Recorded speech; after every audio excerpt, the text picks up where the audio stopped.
안녕하세요. 며칠 동안 고민만 하다 조언을 구하고자 사연을 보내봅니다. 저는 30대 중후반 여성이고요. 결혼한 지는 5년이 됐어요. 아직 아이는 없고요. 저는 원래도 아이를 낳을 생각이 별로 없었거든요. 그런데 요즘 남편이 자꾸 이제는 더 늦기 전에 아이를 가져야 하지 않겠냐며 졸라대는데 제가 어떤 결정을 내려야 할지 도무지 판단이 안 서서요. 여러분께서 제 이야기 들어보시고 저라면 어떻게 하실지 의견을 보태주셨으면 합니다. 어디서부터 이야기하면 좋을까요? 먼저 저희의 신혼생활부터 거슬러 가보는 것이 맞겠네요. 결혼 정년기에 두 남녀가 만나 저희는 제법 순조롭게 결혼 생활을 시작했어요. 특히 경제적으로 남부럽지 않은 출발을 할 수 있었는데요. 그 이유는 양가 부모님이 결혼할 때 금전적으로 지원을 많이 해주셨기 때문이에요. 요즘은 부모 재산이 중요한 시대라고들 하잖아요. 맞는 것 같아요. 결혼할 때부터 시댁에서 큰 도움을 주신 덕에 저희는 신혼 때부터 이미 새 아파트를 대출 없이 장만할 수 있었거든요. 저희 친정에서도 그에 걸맞는 혼수를 최고급으로 넣어주셨고요. 뿐만 아니라 저희 친정에서는 여자도 조금이라도 달마다 들어오는 수입이 있어야 한다며 꼬박꼬박 월세가 들어오는 오피스텔 두 채를 제 앞으로 해주셨어요. 두 집안의 경제력이 차이가 나면 결혼 준비할 때 잡음이 많을 수밖에 없다고 하더라고요. 그런데 저희는 시댁이 일찍이 자수성가를, 저희 친정도 꽤 큰 사업을 하셔서 각종 부동산 재산도 많으시고 꾸준히 들어오는 월 수입도 많고 노후 준비도 확실히 해두셨어요. 그렇게 저희 부부는 아주 순조롭게 그리고 남부럽지 않은 출발을 할 수가 있었죠. 저도 재력 있는 시댁이 나쁘지 않았지만 남편은 정말 누가 봐도 티가 나게 저희 친정집에 돈이 많다는 걸 좋아했어요. 왜 여자들끼리 만나면 은근히 남편 자랑하잖아요. 요즘은 남자들도 그렇게 와이프 자랑들을 한대요. 남편도 마찬가지였어요. 친구들끼리 만나면 부인 전공이 뭔지, 대학은 어디 나왔는지, 직업은 뭔지, 요즘은 그런 거 다 공유한다고 하더라고요. 와이프 연봉부터 시작해서 처가에서 이거 해줬다, 저거 받았다, 이런 이야기들을 은근히 자랑하고 또 부러워들 한다네요. 한 번은 저희 결혼 전에 청첩장도 줄 겸 남편 친구들 모임에 제가 따라간 적이 있었거든요. 말로만 듣던 와이프 자랑 대회가 진짜 열리더라고요. 남편은 저한테도 친정이 부자라는 걸 얼마나 좋아하는 티를 냈는데요. 친정 아버지가 오피스텔을 양도해 주셨을 때는 어찌나 저를 그윽한 눈빛으로 쳐다보던지. 아빠가 오피스텔 양도해 주신다는 거 이번 주면 설을 마무리될 것 같아. 조만간 월세 내 통장으로 들어올 거야. 아버님께 감사하다고 말씀드렸지? 나도 내일 전화 한번 꼭 드릴게. 아버님이 외동딸 시집 보내려고 하시니까 든든히 이것저것 많이 해주시네. 정말 감사하고 당신한테도 너무 고마워. 우리 집에 아들 있었음 국물도 없었어. 딸만 있으니까 이런저런 지원 다 나한테 오는 거라고. 좋지? 나도 너무 좋아. 우리 매달 월세 들어오면 그걸로 뭐 할까? 적금 하나 더 넣을까? 아님 주식 괜찮은 거 알아볼까? 저도 막 유세를 부렸죠. 능력 있는 친정이 제 뒤에 딱 버티고 필요할 때마다 금전적으로 넉넉히 지원해 주시니까 얼마나 든든하던죠. 그러니까 여자에게 친정은 울타리고 백이란 말이 있나 봐요. 여자 팔자는 친정복이 8할 이상이라는 말도 있고요. 저도 아쉬울 것 없는 결혼이었기에 저는 결혼 전부터 남편과 공평하게 나누기로 한 게 있어요. 먼저 저와 남편은 모든 집안일들을 딱 반반으로 나눠서 하기로 했어요. 제가 직장을 다니진 않지만 월세로 들어오는 수입으로 따지면 맞벌이나 다름없으니까요. 요리, 청소, 빨래 등등 주기적으로 해야 하는 일들을 미리 담당을 정해 분담하기로 했죠. 명절이나 집안 행사 때에도 양가에 똑같이 하기로 했어요. 설날 때 시댁에 먼저 가면 추석에 친정에 먼저 가고, 어버이날 때 올해는 친정에 먼저 가면 내년에는 시댁에 먼저 가는 식으로요. 요즘 세상에 이게 당연하다고 생각했고 남편도 동의하고 잘 따라주었죠. 그런데 문제는 시어머니였어요. 시어머니는 무조건 남자는 하늘, 여자는 땅이어야 한다는 정말이지 옛날 마인드를 가지고 계셨거든요.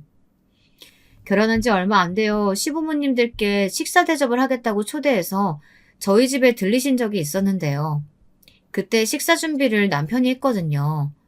그렇다고 제가 아무것도 안 한 것도 아니에요.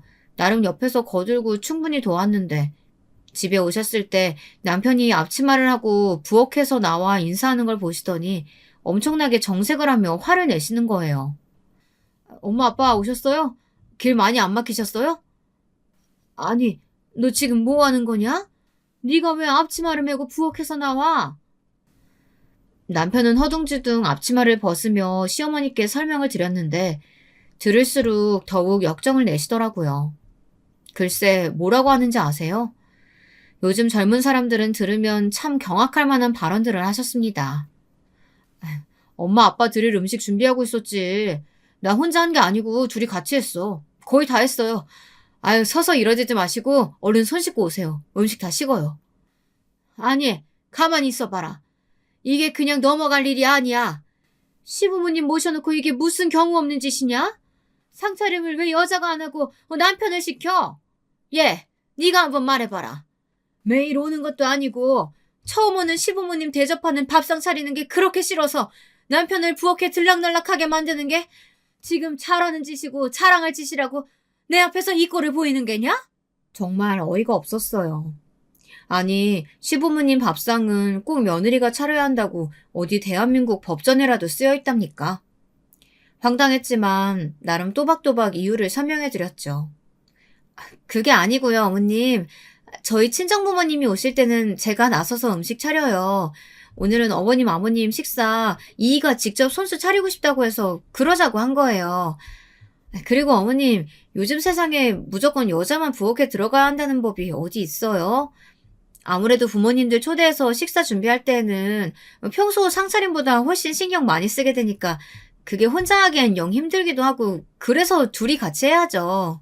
게다가 양가 부모님들이 좋아하시는 음식들도 다르시고 간을 어떻게 하는 걸 좋아하시는지는 각자가 더 잘 알지 않겠어요?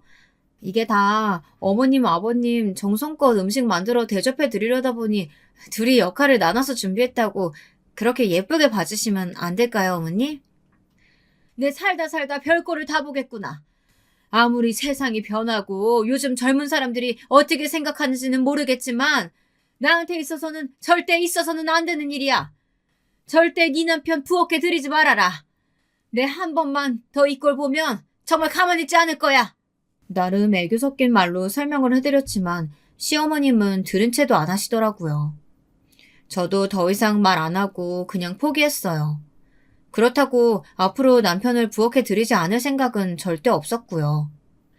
그냥 시어머니가 뭐라고 하던지 말던지 저희가 하던 대로 제가 하고 싶은 대로 하기로 살려고 진즉부터 마음먹고 있었거든요. 그러다 보니 시어머니와는 사사건건 부딪히는 일이 많았습니다. 제가 은근히 느끼고 있는 게 하나 있었는데요. 시어머니가 은근히 저나 저희 친정에게 자격지심을 가지고 있다는 것 같다는 생각이 들었거든요. 글쎄, 시어머니는 늘 저희 친정과 시댁을 비교하는 거예요. 저희 친정집이 서울의 좋은 동네에 고급 빌라인 걸 아시곤 기가 죽기 싫으셨는지 지금 너네 친정집 시세가 한 50억까지는 안 하지? 살아보니까 꼭 부자들만 그런 데를 사는 건 아니더라고. 내 친구들도 보면 사는 데는 그냥저냥 검소하고 깔끔한 동네 사는데 알고 보면 참 알짜배기 부자들이 많거든. 사실 나도 예전에 그 동네 아파트가 하나 당첨이 됐었는데 그때 분양가가 5억, 6억짜리라서 그냥 품팔기 귀찮아서 말았거든. 근데 그게 지금 20억 가까이 하잖니? 아등바등 그런 데를 살려고 하는 사람들도 있고 형편되는 사람들이 오히려 간소하게 사는 일도 많은 법이지. 이런 말을 대놓고 하시는 거예요. 또 한 번은 저희 외가에 대해서 어디서 듣고 아셨는지 너희 외가가 유명한 악기회사를 가업을 하고 있다며? 내 듣고 보니까 참 반갑지 뭐야? 내가 15년 전쯤인가? 신문에서 그 회사 사정 어려운 것 같아서 후원금 내려다가 말았잖니. 나도 어렸을 때 그 악기 배운 적도 있어서 관심이 좀 있었거든. 후원 계좌 아무리 알아봐도 찾기 어려워서 그냥 어떻게 되겠거니 하고 말았었는데. 어떻게 지금은 좀 자금 사정이 괜찮아졌다고 하시니? 이런 말씀도 하셨어요. 저희 외가요? 뭐 사업이란 게 다 그렇죠. 가끔 휘청거릴 때도 있지만 생판 모르는 남의 후원금까지 받을 정도로 어려운 적은 없었을 거예요. 지금도 대기업까지는 아니지만 우리나라에서 손꼽히는 탄탄한 기업이고 저희 사촌들이 잘 물려받아서 가업을 이어가고 있고요. 제가 봤을 땐 저희 시댁도 재산 수준이나 경제력이 남들보다 높은 수준인 건 맞아요. 근데 엄밀히 따져보자면 시어머님 말처럼 유서 깊은 남들이 다 알만한 회사를 대대로 운영하는 외가에 부촌에 살고 계시는 부모님의 그래도 저희 집이 더 잘 사는 편에 속하거든요. 근데 시어머니는 그걸 받아들이기 정말 힘들어하는 거예요. 아무리 저희 친정집을 깎아내리려고 해도 제가 눈 하나 깜짝하지 않자 이번에는 작전을 바꾸신 것 같았어요. 갑자기 저희 집에 온갖 잡스러운 물건들을 퍼나르기 시작하시는 거예요. 상상도 하기 싫은 끔찍한 물건들이었습니다. 그 물건들이 대체 뭐였는지 아세요? 저도 시어머니가 저희 집 초인종을 누를 때마다 그것도 싫었는데 문을 열어드렸을 때 시어머니 손에 들린 물건들을 볼 때마다 정말 진전머리가 쳐지더라고요. 어머니 오셨어요?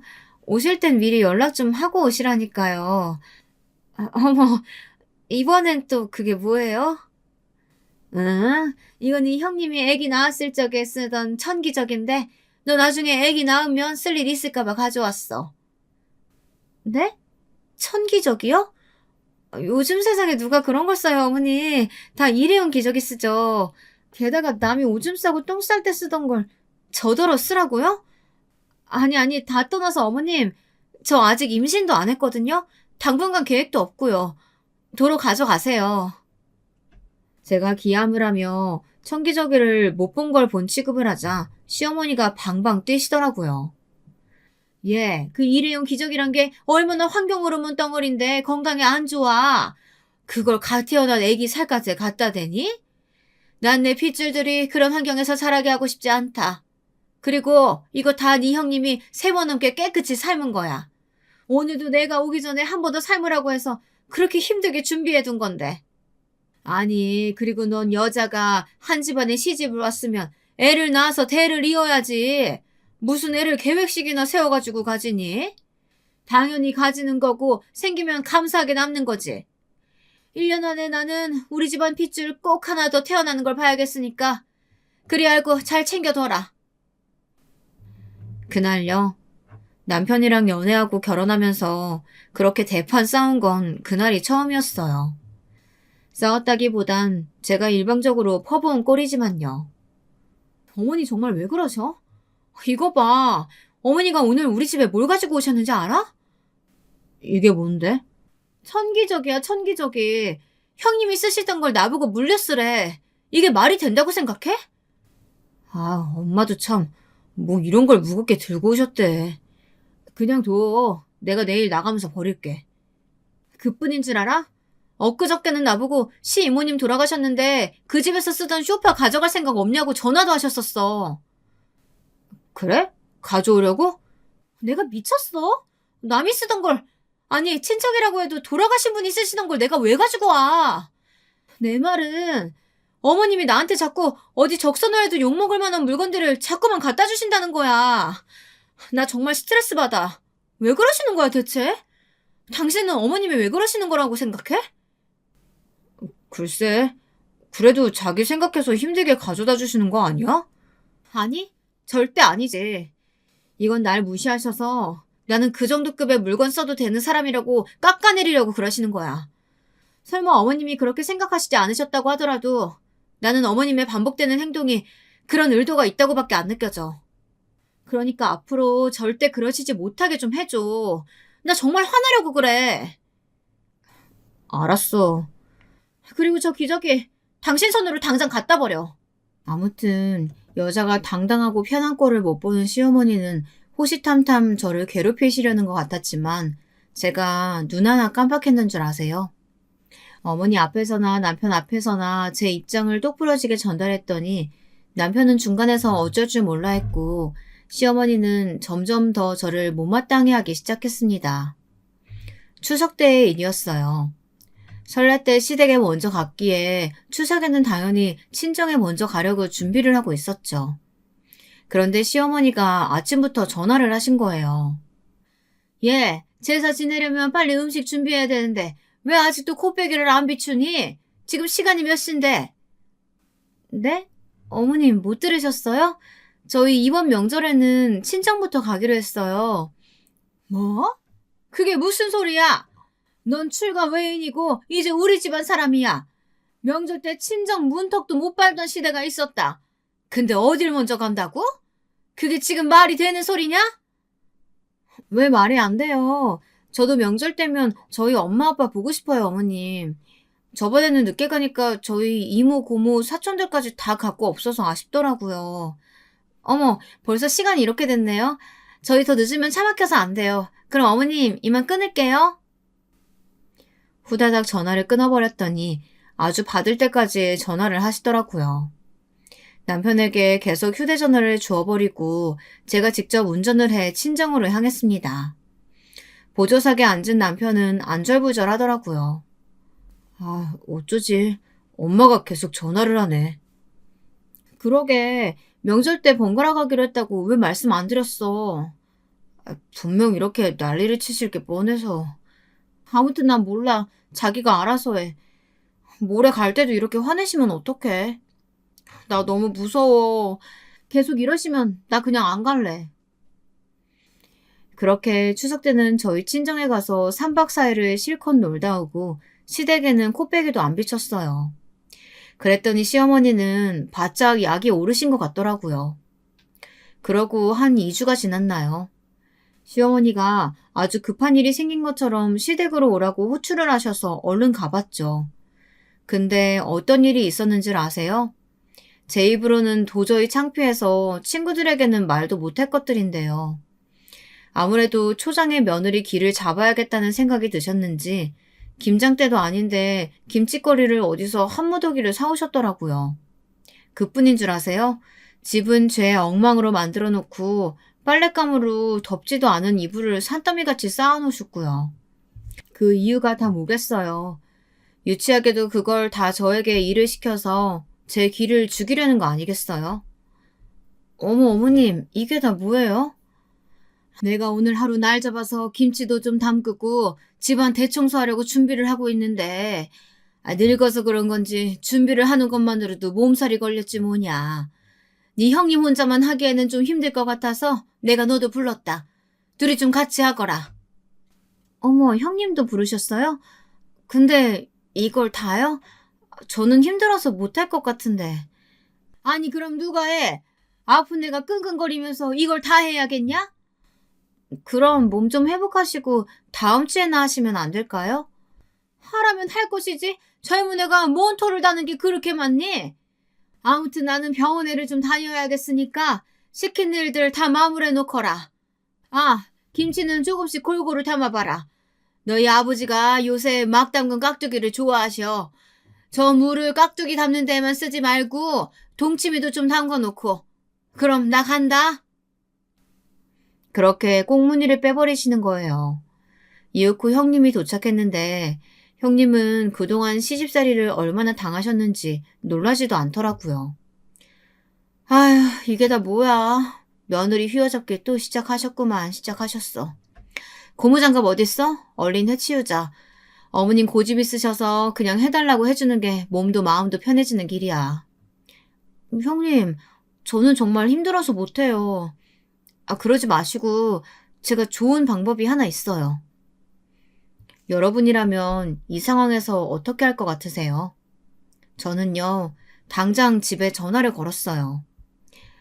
아주머니 안녕하세요. 저예요. 저 혹시 주위에 오늘 하루만 집안일 해주실 분 소개해 주실 수 있을까요? 일당은 두둑하게 쳐드릴게요. 한두 분? 아니, 세 분이 오셔도 좋을 것 같아요.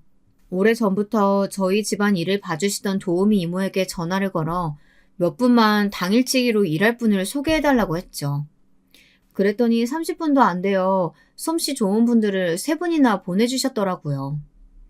그 덕에 저랑 형님은 커피나 마시면서 수다를 실컷 떨고 있었어요. 그 사이 그 산더미 같은 일들도 금방 끝나더라고요. 시어머니는 저녁이 되어야 집에 돌아오셨고 들어서자마자 깜짝 놀라더라고요. 집안은 반짝반짝 광이 날 정도로 깨끗해져 있었고 각종 맛깔나게 담궈진 김치에 이불까지 깨끗하게 빨아서 다 넣어두었고요. 근데 저희는 아주 힘든 기색 하나 없이 말끔하니 이게 무슨 일인가 싶으신 것 같더라고요. 아니, 이게 다 어떻게 된 일이야? 어머님 병원에서는 뭘 하세요? 괜찮으시대요? 몰라. 며칠 더 지켜보고 병원에 또 오래. 아니, 그나저나 이걸 진짜 너네 둘이 다 한 거냐? 혹시 사람 쓴 거 아니야? 어머, 눈썰미도 좋으셔요. 맞아요, 어머님. 제가 아주머니들 좀 불러서 도와달라고 했어요. 그렇다고 집을 비운 건 아니고요. 옆에서 하시는 거 다 지켜보고 그랬으니까 걱정 마세요. 뭐? 내가 언제 사람 부르랬냐? 너네 보고 직접 하랬지?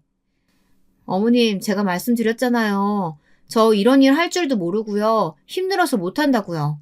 어쨌든 다 깔끔하게 마무리됐으니까 된 거 아니에요? 사실 제가 어머니의 이런 성향을 몰랐던 건 아니에요. 결혼 전에 놀러 오라고 하셔서 몇 번 놀러 간 적이 있었거든요. 가끔 형네 부부도 함께 초대해서 식사한 적이 몇 번 있었는데 시어머니가 묘하게 아니 대놓고 형님을 며느리로서 대접하는 것이 아닌 무시하고 하대하는 듯한 발언을 많이 하시더라고요. 그때 직감했죠. 아, 어머님한테 잘못 걸리면 시집살이를 단단히 하겠구나 하고요. 예, 이게 상 다 차린 거니? 찌개는 없어? 네? 국 있어서 찌개는 따로 안 끓였는데. 너는 없는 집에서 자라서 그런 건지 애가 왜 이렇게 손이 작아? 한 집안에 큰며느리시게나 되는 애가 엄연히 찌개랑 국은 다르지? 우리 밥상에도 찌개랑 국은 따로 끓여서 냈는데 오늘따라 왜 이러니 얘가? 여러분, 100번 양보해서 이해를 해보자고 해도 유복하신 저희 부모님도 그래요. 가끔 찌개도 끓이고 국도 내고 그럴 때도 있죠. 근데 매 끼니마다 누가 찌개랑 국을 같이 끓여서 먹는데요. 거기다가요, 기껏 찌개 하나에 남의 집이 가난하니 우리 집이 부자니 들먹이는 건 정말 너무하잖아요. 근데 그뿐만이 아니었어요. 어머님은 형님을 머리끝부터 발끝까지 구박하고 또 무시하는 그 이유는 오로지 단 하나, 형님의 집안이 시댁보다 가난하다는 것이었어요. 시어머니는 은근히 저에게 형님 뒷담화를 많이 하시는 거 있죠. 글쎄 너희 형님은 내가 처음에 결혼을 반대 좀 했어. 집안이 워낙 차이가 많이 나서 말이야. 그래도 큰며느리는 좀 가풍 있는 집안에서 자란 그런 우아한 며느리 얻고 싶었는데 그 계획이 네 형님 때문에 다 물거품 돼버렸지 뭐니. 아휴 내 팔자야. 그래서일까요? 형님은 그래도 자신보다는 당당하게 시어머니에게 할 말 다 하는 저를 부러워하기도 했고 저에게 늘 지고 많은 시어머니를 고소해하기도 했죠. 나는 어머님이 말을 저렇게 하셔도 결혼할 때 집도 해주시고 애들 학원비며 이것저것 금전적으로 도와주시는 게 많으니까 뭐 찍소리도 못하지 뭐. 그리고 아버님 회사도 언젠가 애들 아빠가 물려받아야 될 텐데 아버님 성격에 수틀리면 국물도 없는 거 알지? 그러니 어쩌겠어. 내가 설설 기는 수밖에. 그런데 동서는 가끔 보면 참 당당하게 할 말 다 해서 가끔 내 속이 다 시원하다니까. 어머님 당황해하시는 모습 보면 대리만족이랄까. 뭐 그런 게 느껴지기도 하고. 근데 어머님도 참 심보가 고약하신 게 가난한 집에서 시집 왔다는 죄로 나를 그렇게 무시하셔서 부잣집 딸은 함부로 못 대할 줄 알았더니 그것도 아니네. 그렇게 형님이 보기에도 저와 시어머니의 갈등은 나날이 깊어지고 있었죠. 그러던 어느 날이었어요. 남편이 그렇게 타고 싶다고 노래를 부르던 차가 있었거든요. 마침 남편 생일이 다가오니 그 틈을 타 남편이 엄청나게 저를 조르는 거예요. 지금 타는 차는 어머님 드리고 우리는 새 차를 사서 타자고 말이에요. 아, 여보, 그 차가 이번에 새로 출시하면서 인기가 엄청 많아졌다니까? 지금 예약 안 하면 차 나올 때까지 적어도 1년은 기다려야 된대. 다음 주에 내 생일이잖아. 생일 선물로 그 차 사면 안 돼? 마침 엄마가 차 사는데 돈 좀 보태줄 수 있다고 했어. 어머님이 차 사는데 돈을 보태주신대? 이번에 갯돈 타는 것도 있고 아빠랑 형 몰래 나 준다고 했어. 대신 내가 타던 차 엄마 달래. 엄마가 탄다고. 좋아. 나도 그 차 타보고 싶긴 했어. 대신 한 가지 조건이 있어. 그동안 자기가 어머님 앞에서 무조건 내 편 들어주고 내가 하자는 대로 다 잘해줘서 큰맘 먹고 허락하는 거라는 것만 알아도. 앞으로 더 잘해라. 정말? 와, 너무 고마워, 여보. 난 정말 장가 잘 간 놈이야. 보셨죠? 저희는 이렇게나 사이가 좋은 부부였습니다. 둘 사이는 정말 아무런 문제가 없었다니까요. 그런데 문제는 시어머니가 정말 문제였습니다. 차를 사기로 결정하고 나자 시어머니께서는 득달같이 전화를 걸어 생색을 내시더라고요. 얘, 내가 차 사는데 돈 보태준다는 소리 들었니? 네, 어머니, 안녕하세요. 그럼요, 들었어요. 정말 좋아하던걸요? 넌 정말 웃기는 애다. 근데 왜 고맙다는 전화 한 통을 안 해? 아, 그이가 이미 말씀드린 줄 알고. 감사해요, 어머님. 넌 꼭 그러더라. 애가 뭘 고마운 줄을 몰라. 하긴, 그래서 그런지 너네 친정에서도 요즘엔 통 뭘 안 주시는 눈치더라. 나처럼 반찬을 해다 주시길 하셔. 그때 오피스텔 증여해줬다고 그리 생색을 내시더니 그 이후로 콩고물 떨어주는 것도 없던 것 같던데. 그러면서 그렇게 부자티를 내더라. 어머님, 무슨 말씀을 그렇게 하세요. 암튼 제가 지금 운전 중이어서요. 이따가 다시 전화 드릴게요. 하필이면 제가 그때 누구랑 있었는 줄 아세요? 저는 정말로 운전 중이었고 그때 하필 저희 친정엄마가 옆에 타고 계셨거든요. 운전 중이라 무심코 전화를 받았는데 그런 말들을 쏟아내시는 바람에 얼마나 난감했던지 황급하게 전화를 끊어버렸던 거예요. 어머, 너희 친정어머니 왜 이러셔? 평소에도 이렇게 말하시니? 신경 쓰지 마, 엄마. 가끔 좀 이상하셔. 가만히 있어봐, 얘. 아니, 생각할수록 말을 웃기게 하시네. 그러니까 이번엔 너희 남편 차 바꾸는 걸 시어머니가 돈을 보태주시면서 친정에서 해주는 거 없다고 그렇게 말씀하시는 거 맞지? 엄마가 제대로 들은 거 맞아? 맞아. 가끔 저렇게 비교하면서 생색낼 때가 있으셔. 웃기는 양반이시네. 너 지금 타고 있는 이 차도 오래됐지? 엄마가 아빠한테 말해서 네 차도 우리가 바꿔줄게. 이 엄마가 우리 딸 기죽지 않게 벤츠로다가 하나 뽑아줄게. 어머, 이게 웬 행자야? 내가 시어머니 덕을 볼 때가 있네. 완전 좋지, 엄마. 고마워, 엄마. 내가 시댁에 톡톡히 자랑할게. 그렇게 딸 기죽는 꼴은 절대 못 보시는 저희 친정부모님은 저에게 벤츠를 사주기로 하셨어요. 남편이요? 또 엄청 좋아했죠. 역시 장모님 장인어른이 통이 크시다니까. 나도 못 타본 벤츠를. 부럽다, 자기야. 그럼 우리 엄마 아빠가 누군데. 자기 타던 차는 어머님이 타시기로 했다며? 내가 내일 전화 드려서 가져가시라고 할게. 마침 아까 전화하셨는데 운전 중이라 길게 통화 못했거든. 저는 평소에 시어머니에게는 정말 전화를 안 하는 편이거든요. 괜히 전화 드려봐야 맨날 욕이나 얻어먹고 듣기 싫은 말만 듣고요.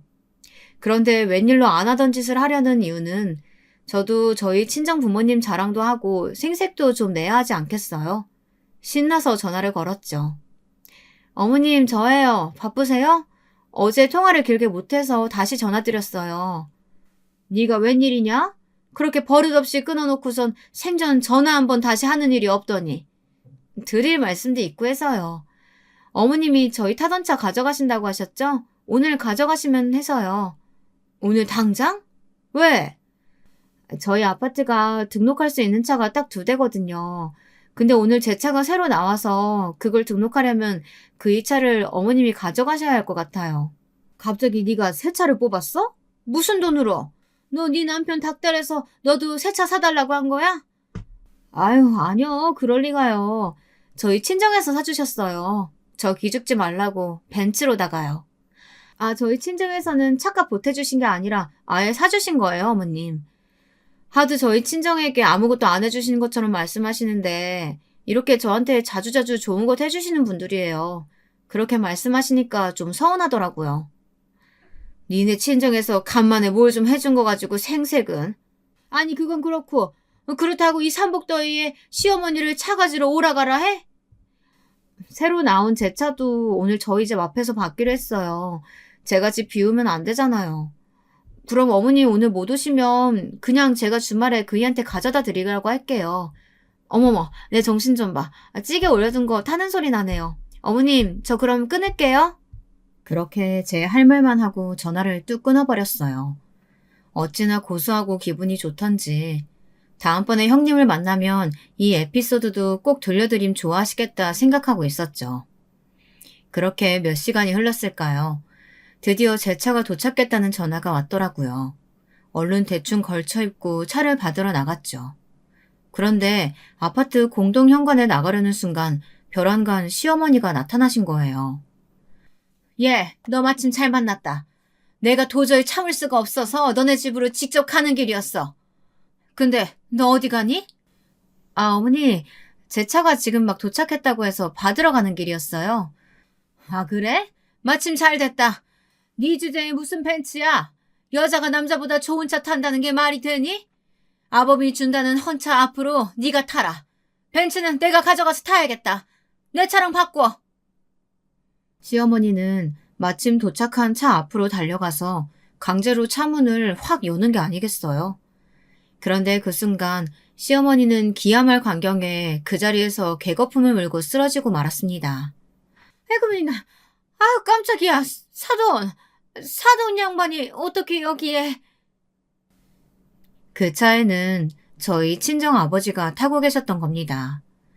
아버지 딴에는 차가 제대로 잘 나왔는지 한번 같이 살펴보기도 하고 싶었고 엄마한테 시어머니 전화통화를 들었던 이야기를 듣기도 해서 제가 어떻게 지내고 있나 겸사겸사 와보셨던 거라고 해요. 근데 그런 꼴을 보게 되었다니. 게다가 아버지는 시어머니가 저에게 하는 말을 다 듣고 화가 단단히 나셨더라고요. 안녕하세요, 사부인. 뜻밖의 계기로 이렇게 오랜만에 뵙습니다. 그간 잘 지내셨죠? 아이고, 제가 집에서 막 달려나와서 차림이 말이 아닌데. 예, 잘 지냈습니다. 사돈께서도 별일 없으셨죠? 별일이 없었는데 앞으로 별일이 생길 수도 있다는 생각이 듭니다. 자, 여기서 이러지 마시고 올라가셔서 차라도 한잔 하시죠. 아빠는 의미심장한 말을 남기며 집으로 향했습니다. 제가 간단한 과일과 차를 내오자 아버지는 입을 여섰습니다. 시어머니요, 완전히 가시벙석에 앉은 모양이셨죠. 제가 아까 본의 아니게 사부인께서 하시는 말씀 다 들었습니다만 제가 사부인을 자주 뵌 것은 아니지만 그래도 교양도 있으시고 기품도 있으신 것 같아 참 좋게 봤었어요. 오늘 제가 갑작스럽게 보게 된 모습은 정말 당황스럽네요. 참 속이 상하더군요. 원래 이렇게 저희 딸한테 막무가내로 대하셨습니까? 아버지가 점잖게 조목조목 따지기 시작하니 시어머니 얼굴빛이 빠르게 변하더라고요. 아니, 뭘 어떻게 들으셨는지는 모르겠지만 오해입니다. 따님을 어찌나 똑부러지게 키우셨는지. 얘가 제 말에 눈 하나 깜짝하는 애도 아니에요. 아까는 전화로 버릇없이 자기 할 말만 하고 끊길래 흥분해서 달려오는 바람에. 아무리 흥분을 하셨어도 경우는 지키셔야죠. 원래 윗사람이라는 게 아랫사람이 경거망동한다고 해서 똑같이 행동하면 격이 떨어지는 법입니다. 사회적 지위도 있으시고 아들 며느리 손자까지 주위에 보는 눈도 많은데 사랑스러운 막내 며느리를 그렇게 대하셔야 되겠습니까? 시어머니는 도저히 안 되겠다 싶었는지 적반하장으로 나오기 시작했습니다. 사랑스러운 막내 며느리요? 얘가 얼마나 부잣집 친정 믿고 남편을 우습게 보고 시댁을 만만히 여기는 줄 아세요? 참 웃기지도 않아요. 맨날 친정에서 이거 해줬다 저거 해줬다 자랑만 하는데 원래 친정에서 그 정도는 시댁에서 우리 딸 좀 잘 봐주십사 하는 마음으로 그렇게 다 해주는 거 아닌가요? 딸 가진 죄인이라는 말도 있잖아요. 시어머니의 경악스러운 태도와 말에 아버지는 정말로 화가 단단히 난 것 같았습니다. 평소 무슨 일이 있어도 평정심을 잃지 않으셨고 엄마나 저한테도 큰 소리 한 번 낸 적 없으셨는데 아버지는 다소 격앙된 목소리로 말을 이어나가기 시작하셨어요. 지금 딸 가진 죄인이라고 하셨습니까? 이거 참 유감입니다. 저는 저희 딸을 죄인으로서 취급하는 것이 아니라 귀인으로 대하는 것과 사돈을 맺고 싶었는데 말이죠. 그간 제가 딸을 독립시키고도 지원을 아끼지 않았던 것은 저희 딸이 복덩이여서지 무슨 딸로 태어난 죗값을 치르기 위해서가 아니었단 말입니다. 그렇게 말씀하시니 저도 사람인지라 참 서운한 마음이 듭니다. 현재까지 박서방에게 지원하고 있던 모든 것 중단하고 또 앞으로 증여하기로 마음먹었던 것들도 다 없던 일로 하겠습니다. 방금 저희 집안에게 아주 큰 실수하셨다는 것만 알아두셨으면 좋겠네요. 이제 나눌 대화 다 나눈 것 같으니까 댁으로 가시죠.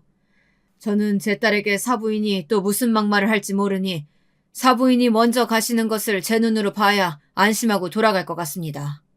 어서 가시죠.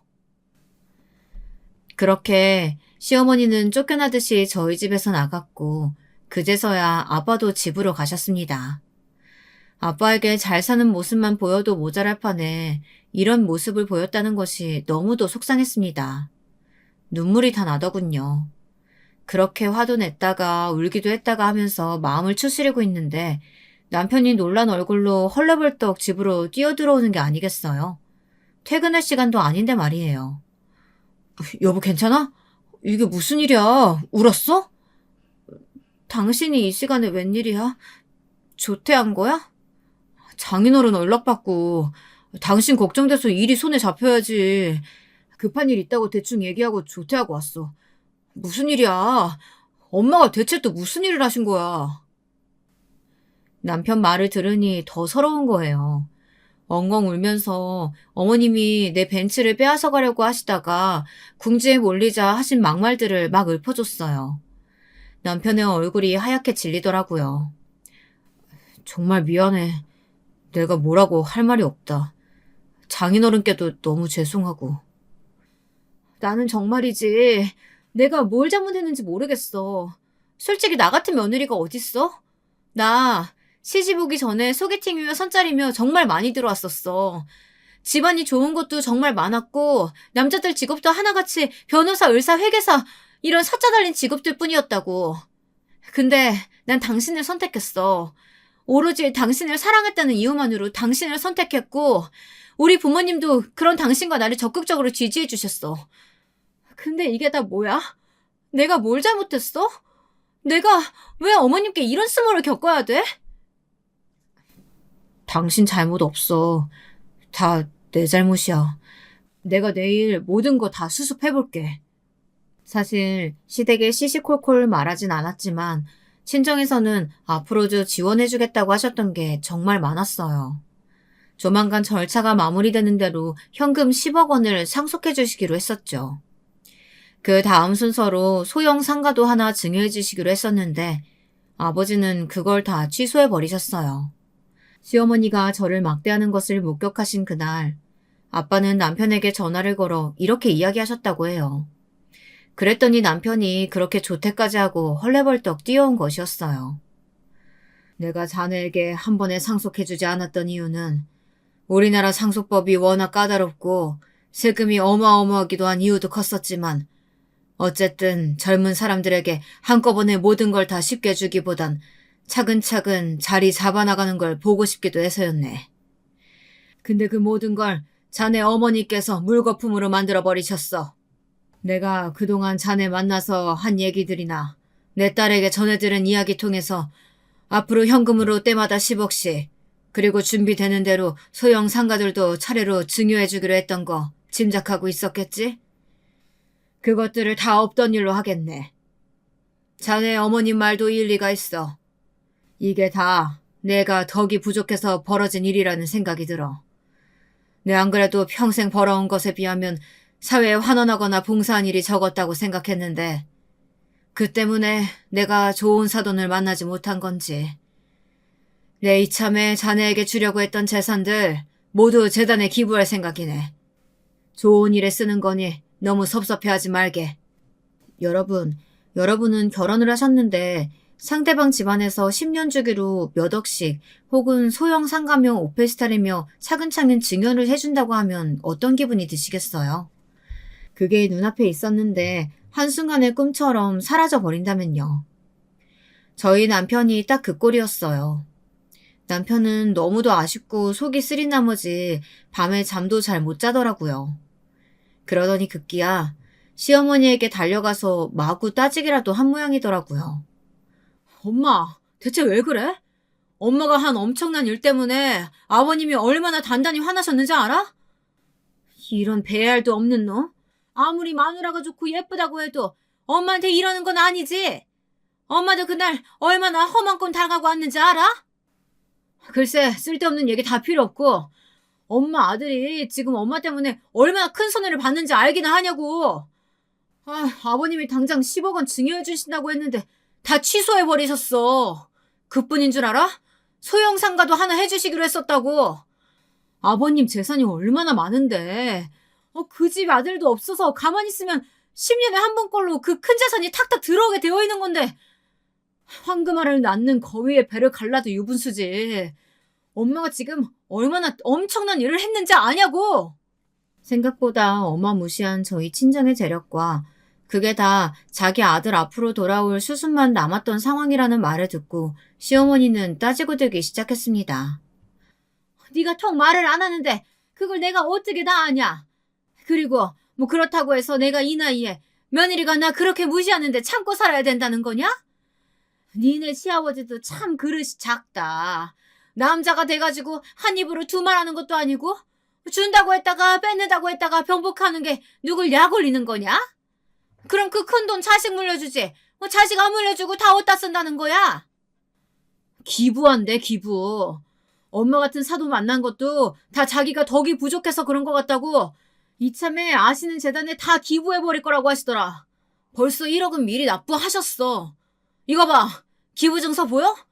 내가 이거 엄마 보여주려고 이렇게 가지고 왔어. 시어머니요.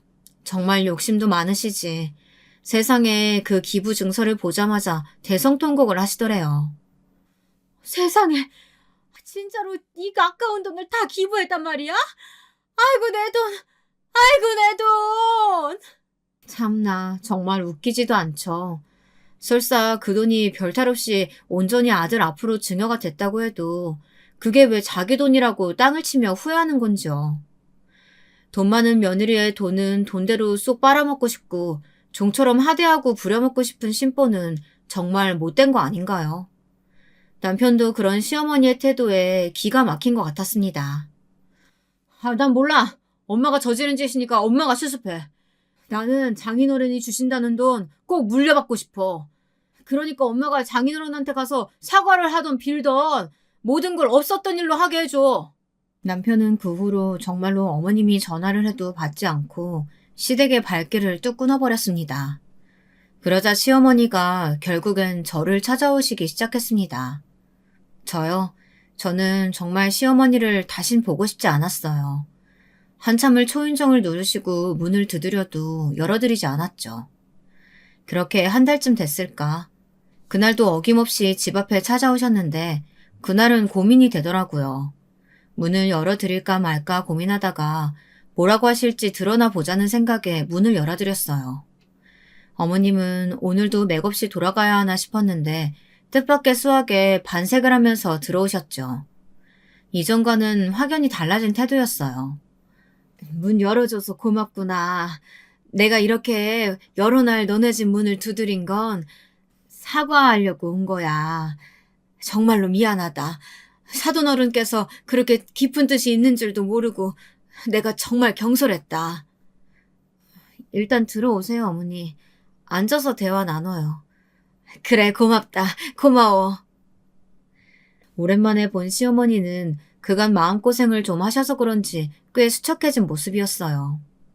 알고 보니까 시아버지도 이 사실을 모두 알고 어머님에게 아들 며느리 이혼하면 당신도 이혼당할 줄 알라고 아주 난리를 치신 모양이더라고요.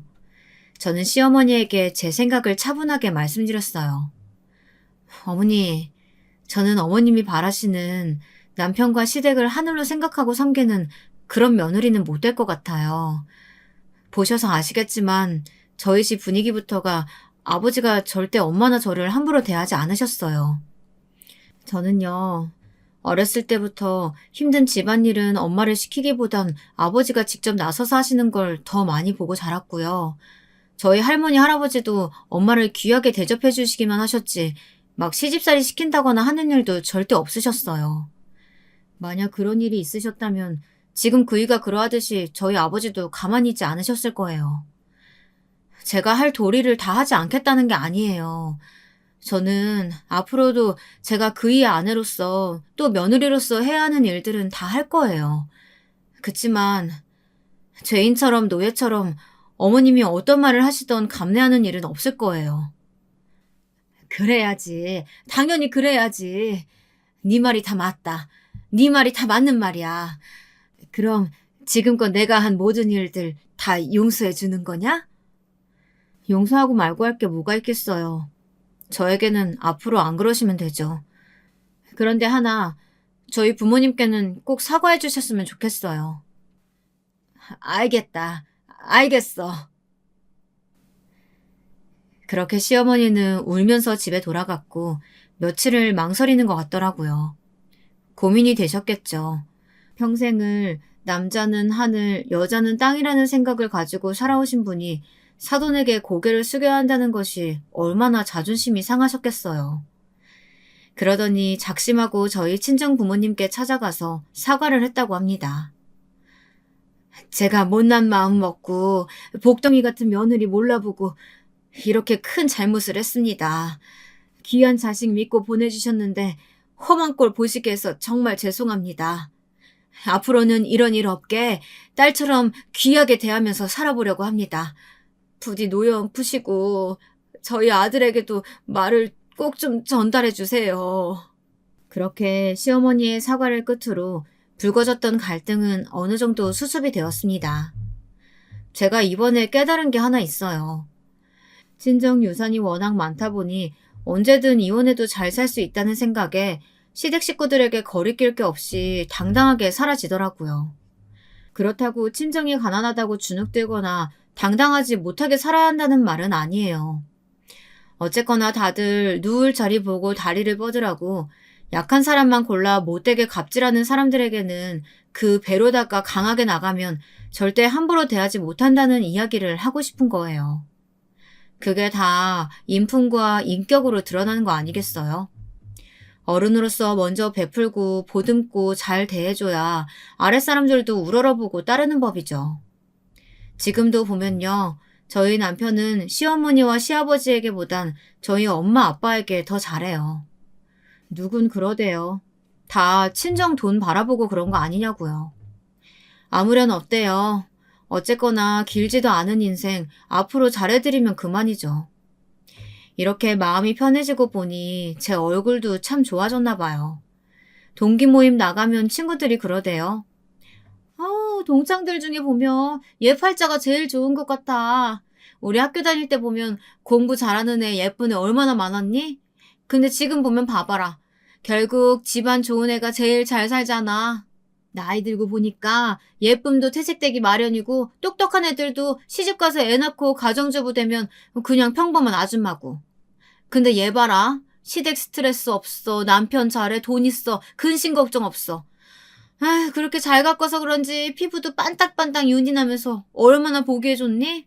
너 요즘 예뻐졌어. 그래서일까요? 남편이 은근히 저를 요새 못살게 군다니까요. 저는 원래 아기 생각이 없는데 그렇게 저를 꼬시면서요. 자기야, 우리도 얼른 애기 낳으면 안 돼? 난 정말 자기 닮은 딸 낳고 싶어. 애 키우는데도 체력이 중요하다는데 한 살이라도 젊을 때 빨리 낳는 게 좋대. 어떻게 오늘 당장 실행해? 난 싫다니까. 자기야. 난 정말 최고 부인 만나서 결혼했는데 딱 하나 자식만 낳으면 소원이 없겠단 말이야. 자기야, 이리 와봐, 응? 이렇게 날마다 저를 졸라대니 저도 은근히 마음이 흔들리기도 하는데 여러분들이라면 어떻게 하시겠어요? 아이를 한번 가져보는 것도 좋겠다 싶으신가요?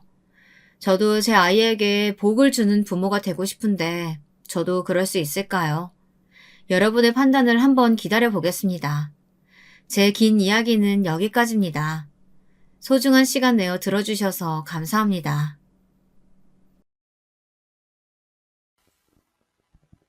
안녕하세요. 저는 지방에 살고 있는 60대 여자입니다. 남편과 귀농하여 산 지도 어언 8년이 다 되어 가네요. 시골에 있으니 해가 빨리 떨어져 저녁이면 밥 먹고 유튜브 사연을 보면서 울고 웃고 하는 게 소소한 재미가 있더라고요. 그러던 중 얼마 전 저에게도 특별한 일이 일어나서 많은 분들께 들려드리고 싶어 사연을 보내게 되었습니다. 거의 40여 년 전으로 거슬러 올라가야 하니 조금 긴 이야기가 될 수도 있겠네요. 그럼 시작하겠습니다. 평범한 외모에 수더분한 성격을 가진 남편과는 선을 봐서 결혼하게 됐습니다. 아는 지인분이 부자는 아니지만 정말 착하고 성실한 남자가 있다며 한번 만나보라고 해서 만났던 게 바로 지금의 남편이었습니다. 남편은 20대 초반에 부모님이 모두 돌아가셔서 나이 차이 많은 어린 여동생을 아빠처럼 키워가며 열심히 살아온 사람이더라고요. 20대 시절부터 힘든 일도 마다하지 않고 성실하게 살아온 그 모습이 마음에 들었습니다. 저 역시 부모님을 일찍 여의어 친척 손에 컸는데 이런 남자라면 인생의 동반자로서 남은 인생을 서로 의지하며 함께 걸어봐도 되겠다는 생각이 들어서 결혼하게 되었습니다. 남편과 결혼하면서 저에게는 소중한 식구가 하나 더 생겼어요. 우리 시누이. 남편보다 11살이나 어린 귀여운 늦둥이였죠. 제가 남편과 결혼할 당시에만 해도 아가씨는 아직 풋풋한 중학생이었어요. 이 어린 것을 따로 떼어놓을 순 없어서 결혼 후에도 셋이서 함께 살았습니다. 아가씨랑 같이 살면서 불편하지 않았냐고요? 전혀요. 아가씨는 부모님을 일찍 여의어서 그런지 몰라도 나이에 비해서 어른스럽고 싹싹했습니다. 항상 저에게 언니 언니 하고 따르며 혹시 제가 힘들까 집안일 하나라도 더 도와주려 하고 항상 이쁨 받을 짓만 했습니다. 형제 자매가 없었던 저는 아가씨가 마치 친동생인 것처럼 느껴졌습니다. 아가씨가 먹고 싶어 하는 것은 하나라도 더 해주고 싶고 예쁜 옷도 입혀주고 싶고 그랬어요. 우리 형편에 많은 것을 해줄 순 없었지만 그래도 최대한 아가씨를 남부럽지 않게 키워서 좋은 집에 시집 보내고 싶었습니다. 남편과의 결혼 생활은 아가씨 덕분에 더 행복했던 것 같아요. 남편이 일 때문에 바빠서 아가씨랑 보내는 시간이 더 많았습니다. 둘이 장도 보러 다니고 투닥거리며 같이 요리도 만들고 남편이 출장을 가서 집에 안 들어오는 날에는 아가씨랑 나란히 누워 밤새도록 수다를 떨기도 했어요. 아가씨는 저에게 있어서 가장 친한 친구이자 동생이자 딸이었습니다. 이런 아가씨가 어느 날 그 예쁜 눈을 반짝이며 저에게 말하더군요. 언니, 우리 오빠랑 결혼해줘서 너무 고마워요. 언니가 내 새언니라서 정말 행복해요. 저는 아가씨의 손을 꼭 잡고 나도 그렇다고 말해주었어요. 아가씨는 촉촉해진 눈으로 미소를 지었습니다. 그렇게 또 우리의 밤샘 수다는 계속되었죠. 그렇게 남편과 아가씨와의 생활은 하루하루 즐겁게 흘러갔습니다. 몇 년이 흘러 아가씨가 고등학교를 졸업하고 바로 공장에 취직해서 첫 월급으로 우리 부부의 내복을 사왔을 때에는 정말이지 눈물 한 바가지를 흘렸습니다. 너무 감동이었어요. 이 어린 아가씨가 벌써 자라서 이렇게 훌륭한 사회인이 되었구나 하는 생각에 정말 감정이 벅차올랐습니다. 아가씨는 그동안 본인을 친동생처럼 친딸처럼 보살펴 주어서 너무 감사하다며 저에게 큰 절을 올렸습니다. 저는 아가씨를 꼭 안아주었고 남편은 흐뭇한 표정으로 제 등을 토닥여 주었어요. 며칠 뒤 아가씨는 이제 이번 달부터는 공장 기숙사에서 살기로 했다며 이제 스스로 독립해보겠다고 밝은 얼굴로 이야기했습니다. 저는 혹시 가서 부족한 거라도 있을까봐 이것저것 필요한 생필품을 챙겨주다 보니 짐이 한 보따리가 되더군요. 남편과 같이 아가씨를 회사 기숙사에 데려다주고 오는 길에 그 허전한 마음은 이루 말할 수가 없었습니다. 아가씨가 가고 텅 빈 집에 돌아오니 쓸쓸한 마음이 들었습니다. 남편과 저는 텅 빈 집 소파에 앉아 한참 동안 서로 말이 없었습니다. 여보, 아가씨 말이야. 우리 없이도 혼자 잘할 수 있겠지? 그래, 걱정 마. 당신이 미선이 친동생처럼 잘 키웠잖아. 내가 정말 고마워, 여보. 당신 같은 여자는 정말 없을 거야. 제 손을 맞잡고 사랑스러운 눈길을 보내던 남편의 눈가가 이미 촉촉하게 젖어 있었습니다.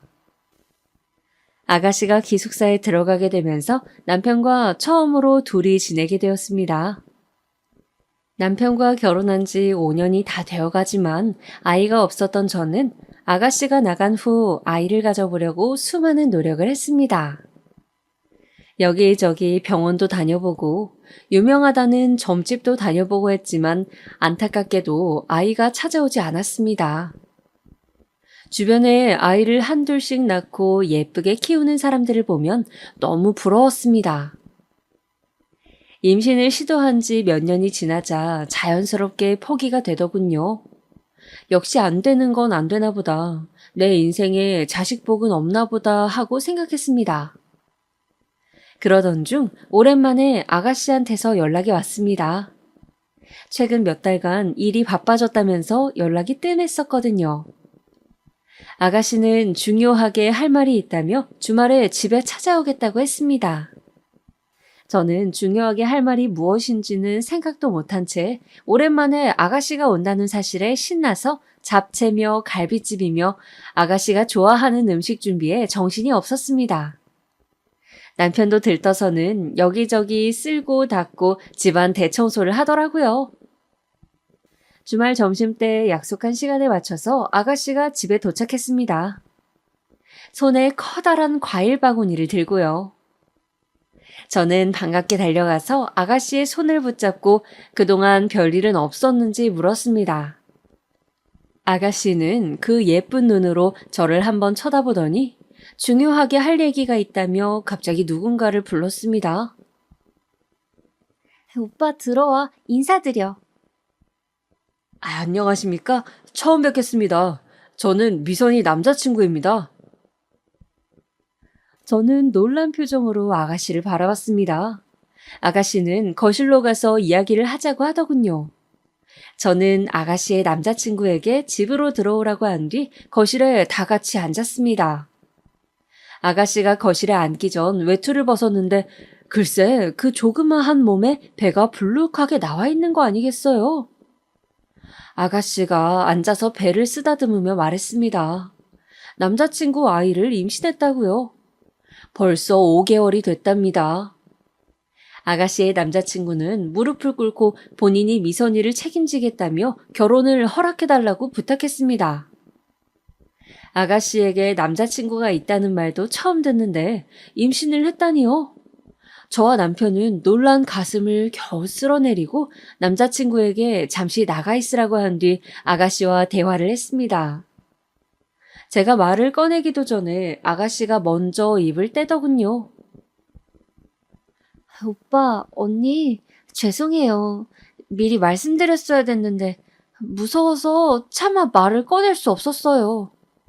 제 남편감은 언니가 꼭 골라주겠다고 약속도 하셨는데 이렇게 돼서 정말 죄송해요.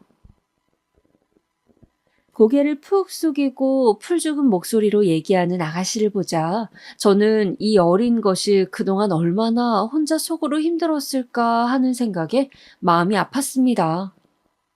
또 한편으로는 눈에 넣어도 아프지 않을 만큼 예쁜 아가씨를 이렇게 꽃다운 나이에 임신시켜 데려가겠다고 하는 저 남자친구가 얄미웠습니다. 아가씨만은 정말 제가 잘 알아봐서 좋은 남자로 고르고 골라 시집 보내고 싶었는데 아가씨는 남자친구가 정말 좋은 사람이라며 걱정 말라고 저와 남편을 설득했습니다. 저도 아가씨가 고른 남자니 믿어봐야겠다고 생각하고 남편과 상의하에 결혼을 허락했습니다. 아가씨는 결혼식은 나중으로 미루고 일단 혼인신고만 하고 결혼 생활을 시작했습니다. 이미 배가 많이 불러 있었기 때문에 그럴 수밖에 없었어요. 그렇게 아가씨는 조그마한 신혼집에서 무난한 결혼 생활을 하게 되었고 금방 시간이 흘러 쌍둥이를 출산했습니다. 첫째가 남자아이, 둘째가 여자아이, 이렇게 일란성 쌍둥이였습니다. 제가 낳은 아이는 아니었지만 그 조그마한 발가락이 꼼지락거리는 걸 보면 마음이 행복으로 충만해졌습니다. 아이들이 아가씨를 닮아서 그런지 동그란 눈망울에 조그마한 코가 너무 귀엽고 예뻤습니다.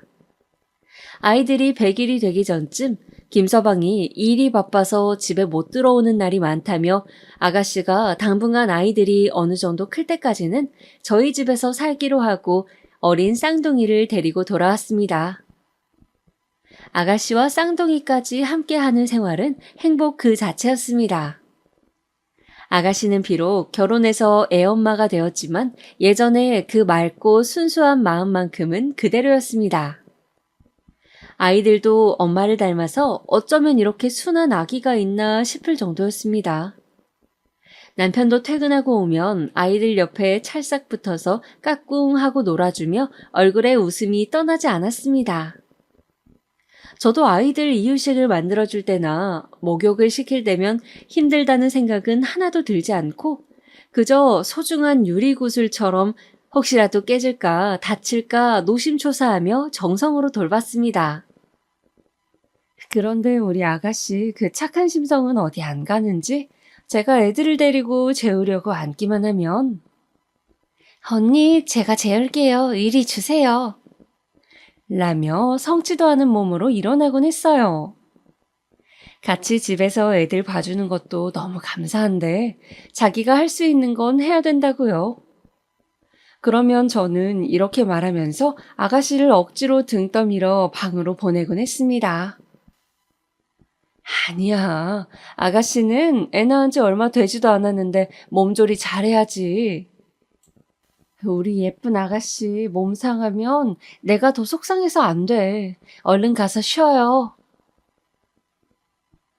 어느 날 제가 평소처럼 큰아이를 재우고 있는 동안 작은 아이의 머리를 쓰다듬는 아가씨의 모습을 보자 저 작은 몸에 벌써 아이를 낳고 엄마가 된 아가씨가 너무 대견해서 눈가가 촉촉해졌습니다. 그러면서도 너무 행복해서 웃음이 났어요. 아가씨가 저희 집에 다시 들어온 이후로 남편과 저는 자기 전마다 항상 침대에 누워 아가씨 얘기, 쌍둥이 얘기하느라 시간 가는 줄 몰랐습니다. 아가씨와 쌍둥이 덕분에 남편과 저의 사이도 더 돈독해지는 것 같았어요. 아가씨가 저희 집에 들어온 이후 김서방을 본 적은 손에 꼽을 정도로 적었습니다. 평일에는 바쁘다고 집에 못 온다길래 다니던 회사에서 일이 많은가 했더니 여기저기 직장을 옮겨 다니며 자리를 잡지 못하고 있더라고요. 끈기가 없는 스타일이라 한 곳에 진득하니 다니질 못하고 조금만 힘들면 그만두곤 했습니다. 그러다 보니 벌어오는 돈도 시원치 않아 아이들 기저귀 값이며 뭐며 우리 부부 돈으로 해결한 적도 많았어요. 어느 날은 남편이 그런 김서방을 앉혀두고 애 아빠는 그러면 안 된다. 아무리 힘들어도 가장으로서 책임감을 가지고 성실하게 회사를 다녀야 한다라고 훈계도 해봤지만 그저 어른이 하는 잔소리라고 여기는 것 같았습니다. 그 후에도 나아지는 게 전혀 없었으니까요. 한편으로는 김서방도 아가씨처럼 어린 나이에 애 아빠가 됐으니 아직 철이 없는 거겠지, 언젠가는 나아지겠지 하고 생각했습니다. 그 이후에도 김서방은 평일에는 어디서 자는 건지 집에도 거의 안 들어오고 주말에만 잠깐 와서 아이들을 보고 갔습니다. 도대체 어디서 생활하는 거냐 물어도 대답을 이리저리 피하기만 하더라고요. 그러던 와중 주말에 아가씨 방에서 크게 싸우는 소리가 들려 가보니 아가씨 부부가 심하게 싸우고 있었습니다. 아가씨는 바닥에 주저앉아 턴곡을 하고 있었고요. 저희 부부가 방에 들어가서 무슨 일이냐고 묻자 김서방은 방문을 쾅 닫고 집을 나가버렸어요. 집이 무너져라 턴곡하고 있는 아가씨를 겨우겨우 달랜 후 퉁퉁 부은 아가씨의 입에서 나온 이야기는 가히 충격적이었습니다. 그동안 김서방이 밖에서 다른 여자와 두 집 살림을 차리고 있었다는 게 아니겠어요? 평일에 그 여자네 집에서 먹고 자고 생활하며 애까지 임신했답니다. 세상에, 아직 쌍둥이들이 두 돌도 안 됐는데 그 여자는 임신 6개월이라네요.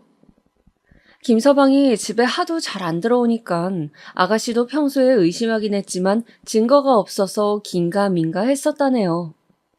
그런데 이번에 아예 들켜버리고 만 거죠. 김서방은 자기는 쌍둥이 키울 자신 없다며 네가 임신해서 어쩔 수 없이 책임진다고는 했는데 막상 결혼 생활해보니 못하겠다는 막말을 내뱉었답니다. 김서방은 그날 집을 나간 후 연락이 두절되었어요. 저와 남편은 그 상대 여자가 누군지 찾아내어 집으로 찾아가 보려고 했지만 김서방과 하도 평소에 교류가 없었던 탓에 정보를 얻기가 쉽지 않았습니다. 아가씨는 그날 이후로 방에 틀어박혀 하루 종일 울기만 했어요. 기운 내라고 맛있는 음식을 차려줘도 입맛이 없다며 먹는 둥 마는 둥 하고 가만히 쌍둥이의 얼굴을 바라보다가도 갑자기 눈물을 흘리곤 했습니다. 생기있던 아가씨의 얼굴이 하루하루 빛을 잃어가고 말라갔어요. 저와 남편은 아가씨 걱정에 매일 밤잠을 설쳤습니다. 어떻게 하면 아가씨의 기분이 나아질까 고민하던 중 아가씨가 평소에 가고 싶어 했던 바닷가에 여행을 보내주면 좋겠다는 의견으로 뜻을 모았습니다. 저는 여행용 가방을 하나 사서 아가씨가 좋아할 만한 예쁜 원피스를 몇 벌 골라서 담았어요. 그리고 카메라와 밀짚 모자도 사서 넣어주었습니다. 그리고선 방에서 우울한 표정으로 혼자 생각에 잠겨있던 아가씨를 불러 얘기했어요. 아가씨, 기분 전환할 겸 바닷가에 여행 좀 다녀오는 거 어때요? 평소에 가고 싶어 했잖아. 쌍둥이들 키우느라 매일 집에만 있어서 답답했을 텐데 내가 쌍둥이 잘 돌보고 있을 테니까 걱정하지 말고 다녀와요. 필요한 건 내가 다 여행 가방에 넣어놨으니까 가서 사진도 많이 찍고 푹 쉬다 와요. 아가씨는 알듯 말듯한 표정을 짓고 한참을 가만히 있더니 저를 보고 싱긋 웃었어요. 언니, 고마워요. 아가씨는 여행 얘기에 갑자기 의욕이 생겼는지 그날부터 밥도 잘 챙겨 먹고 조금은 밝아졌습니다. 저와 남편은 여행 보내주기로 한 계획이 성공했다며 기뻐했어요. 며칠 뒤 아가씨는 잘 다녀오겠다는 인사와 함께 여행을 떠났습니다. 저는 장난감을 가지고 놀고 있는 쌍둥이들에게 가서 말했습니다. 얘들아, 엄마 푹 쉬게 며칠만 외숙모랑 놀자. 엄마가 건강해야 너희도 좋은 거야. 쌍둥이들은 알아들었는지 못 알아들었는지 지들끼리 까르르 하며 놀더군요. 아가씨가 여행을 떠난 지 3일째. 간간히 연락을 하긴 했지만 혹시나 쉬는데 방해될까봐 궁금해도 참았어요. 집에 돌아오면 가서 뭐 하면서 지냈는지 자세히 물어봐야지 하고요. 돌아오는 날짜를 정하지 않고 떠난 여행이라 좀 오래 있다 오더라도 아가씨 기분이 좋아질 때까지 있었으면 좋겠다는 마음이었어요. 그런데 갑자기 출근해서 일하고 있던 남편에게 전화가 왔습니다. 지금 급하게 경찰서에 가고 있다고요. 아가씨에게 무슨 일이 생긴 것 같다면서 자세한 건 가서 확인하고 연락 준다고 하더라고요. 저는 혹시 큰일인가 싶어 안절부절했지만 쌍둥이를 놔두고 달려갈 수도 없는 노릇이라 집에서 발만 동동 구르고 있었어요. 몇 시간 뒤 남편에게서 온 연락은 충격 그 자체였습니다. 여보, 우리 미선이가 남편은 숨이 잘 쉬어지지 않는 듯 가슴을 치며 말을 잇지 못했어요. 전화기 너머에는 남편의 울음소리만 가득했습니다. 이런 적이 없는 남편이었는데 불길한 느낌에 울고 있는 남편을 닥달해서 무슨 일인지 캐묻고 말았습니다. 그게 제 인생 최악의 소식이 될 줄도 모르고요. 바로 아가씨가 여행지에서 사망했다는 소식이었습니다. 숙소에서 혼자 목숨을 끊었다네요. 저는 남편의 얘기가 믿기지 않아 몇 번이고 그게 사실인지 물었지만 남편의 대답은 같았습니다. 사실이라고요. 시신의 신원을 확인했는데 아가씨가 맞다면서요.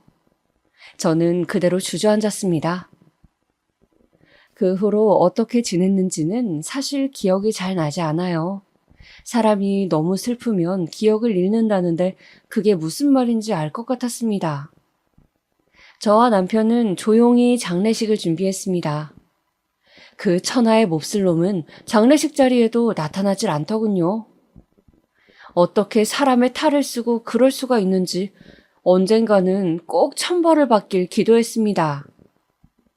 우리 사랑스러운 아가씨, 쓸쓸하게 혼자 저 세상 가게 만들어 놓고 뻔뻔하게 살고 있는 그 놈을 용서할 수 없었습니다.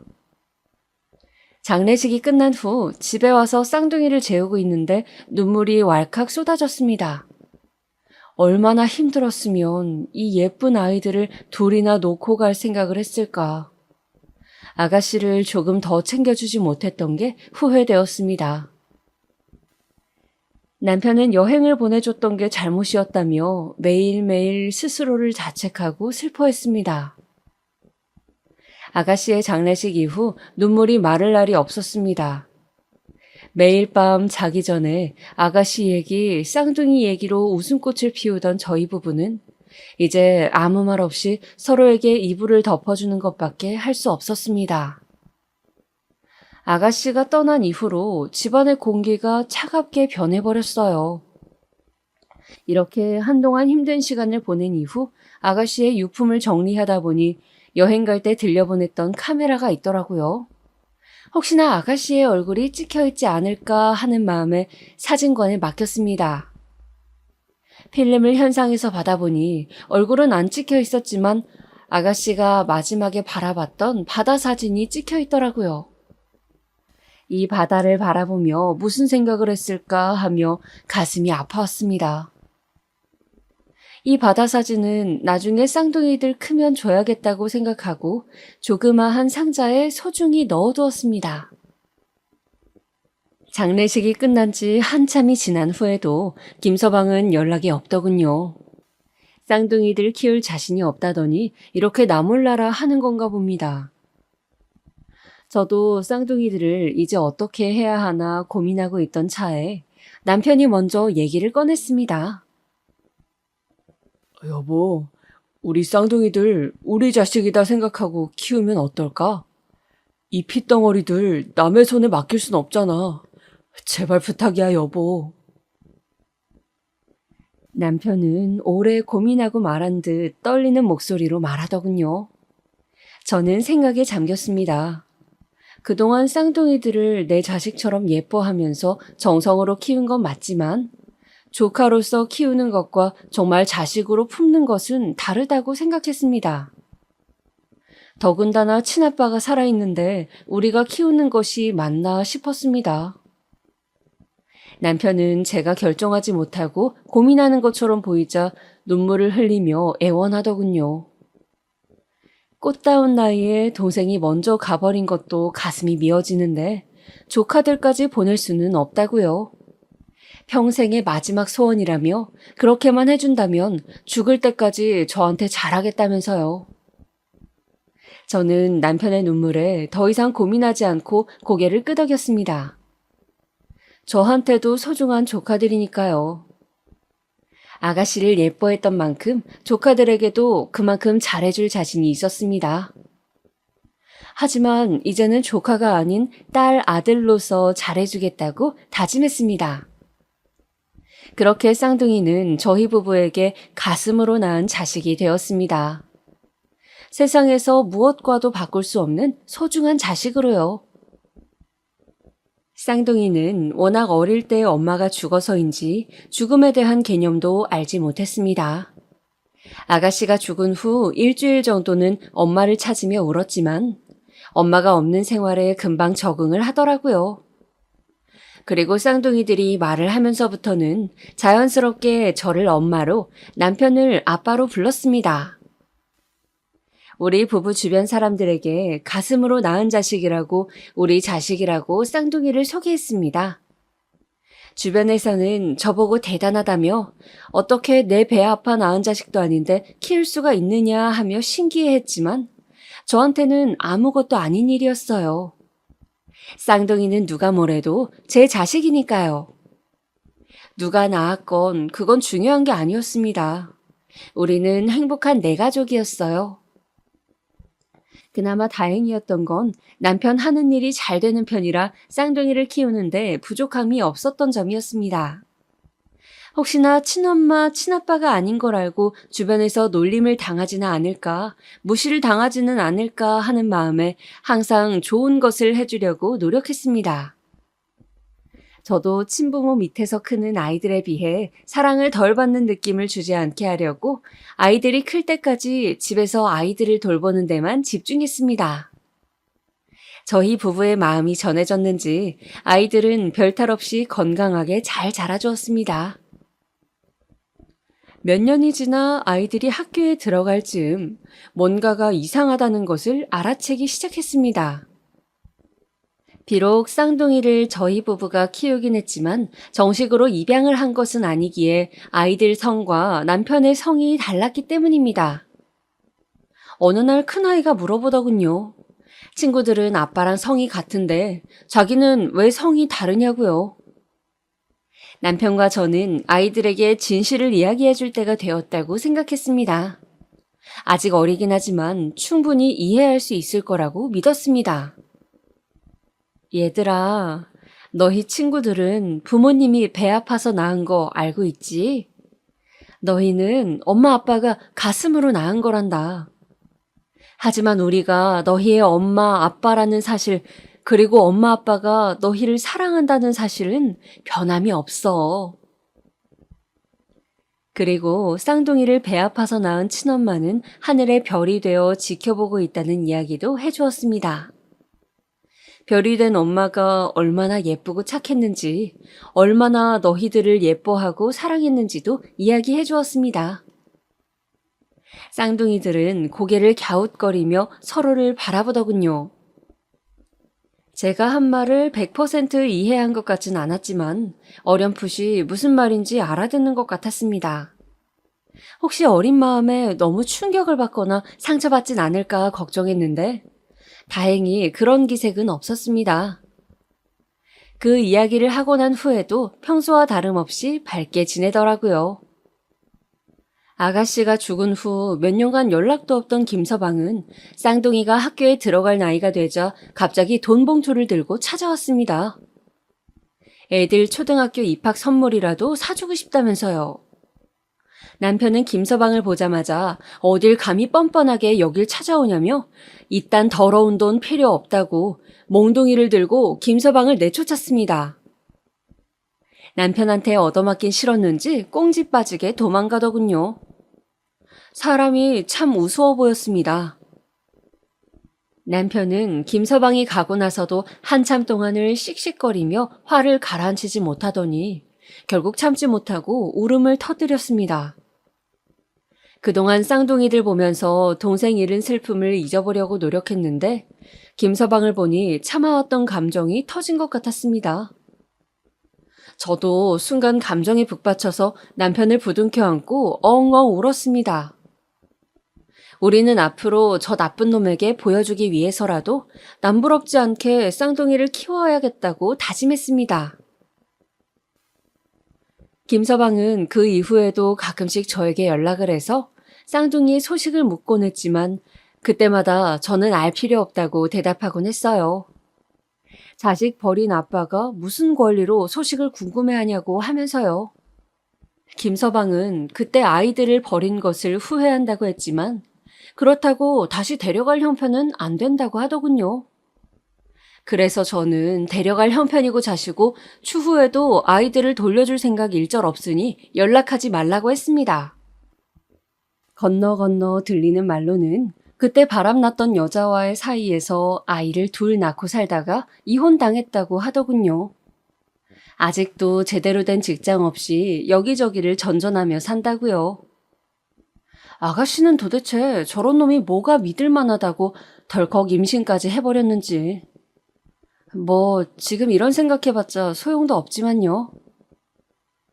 쌍둥이는 저희 부부의 보살핌 속에 학교에 들어가서도 무난하게 잘 자라주었습니다. 그런데 어느 날 딸아이가 학교에서 울었는지 눈이 퉁퉁 부어서 왔길래 무슨 일이냐고 물었습니다. 그랬더니 옆에 있던 큰아이가 말하더군요. 오늘 학교에서 친구들이 동생한테 너네 엄마 아빠는 친부모 아니라면서 놀렸다고요. 그래서 딸아이가 속상해서 울었답니다. 그러면서 큰아이가 하는 말이 엄마 근데 내가 그 친구들한테 뭐라고 얘기했는 줄 알아요? 우리 엄마는 나랑 동생을 가슴으로 낳았다고 했어요. 배 아파서 낳은 것보다 그게 훨씬 대단한 거라고 했어요. 저는 큰아이의 말에 감동받아서 아이들을 품에 꼭 안아주었습니다. 아이들이 언제 이렇게 컸나 싶어서 가슴이 뭉클했습니다. 아이들이 매년 어버이날마다 학교에서 만든 카네이션을 가슴에 달아줄 때면 세상을 다 가진 듯이 행복했습니다. 카네이션 밑에 달린 리본에 삐뚤빼뚤한 글씨로 엄마 사랑해요, 아빠 사랑해요 라고 써놓은 게 너무 소중해서 매년 버리지 않고 모아두었습니다. 아이들 운동회 때도 부모 참관 수업에도 모두 참여하며 아이들이 서운함을 느끼지 않도록 항상 신경 썼습니다. 나중에는 친부모 아니라고 놀리던 친구들도 너네 엄마 아빠가 제일 부럽다는 말을 했다고 아이들한테서 들었을 때에는 그래도 내가 아이들을 열심히 키우긴 했구나 하고 생각했습니다. 남들이 부러워하는 아이로 키우고 싶었거든요. 아이들을 키우면서 속상했던 일이 아예 없는 건 아니었습니다. 저는 괜찮았지만 주변의 시선이 문제였어요. 가끔 아이들을 데리고 시장에 갈 때면 어디선가 수근거리는 소리가 들려왔습니다. 아휴, 검은 머리 짐승은 거두는 거 아니라던데 저 엄마는 뭔 생각으로 저러는지 몰라. 남의 자식 둘이나 저렇게 키우면 뭐하나? 다 키워놓으면 지 친아빠 찾아갈 텐데 죽 써서 개 준다. 아이고. 이런 소리가 들려올 때마다 당장 달려가서 따지고 싶었지만 혹시 아이들이 듣기라도 할까봐 속으로만 분을 사겼습니다. 내가 보란듯이 잘 키워서 그 말들 다 후회하게 해주겠다고 수천 번 다짐하면서요. 몇 년이 흘러 아이들이 친엄마의 죽음을 제대로 인식하고 나서부터는 아가씨의 길마다 아이들과 함께 산소에 찾아갔습니다. 아이들은 너무 어렸을 때여서 엄마 얼굴도 기억을 못했기 때문에 제가 가끔 아가씨의 사진을 보여주곤 했습니다. 아이들은 엄마도 예쁘고 친엄마도 예쁘다며 예쁜 엄마가 둘이나 있다고 좋아했습니다.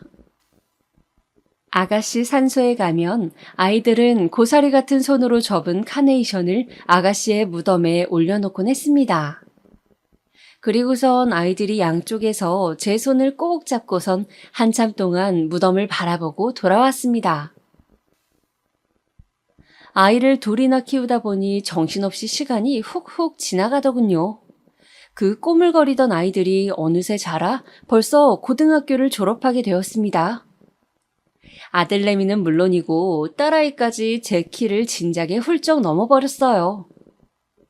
아이들은 고등학교 졸업 후 그럭저럭 성적에 맞춰서 대학교에 진학했습니다.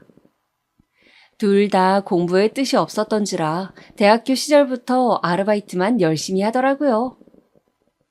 두 아이가 같이 첫 알바 월급으로 빨간 내복을 사서 저희 부부에게 선물했을 때는 가슴이 쿵 내려앉는 기분이었습니다. 25년 전 아가씨가 첫 월급으로 내복을 선물했던 일이 선명하게 떠올라서요. 남편도 같은 기분을 느꼈는지 눈에는 눈물이 고인 채 멍한 얼굴로 허공만 응시하더라고요.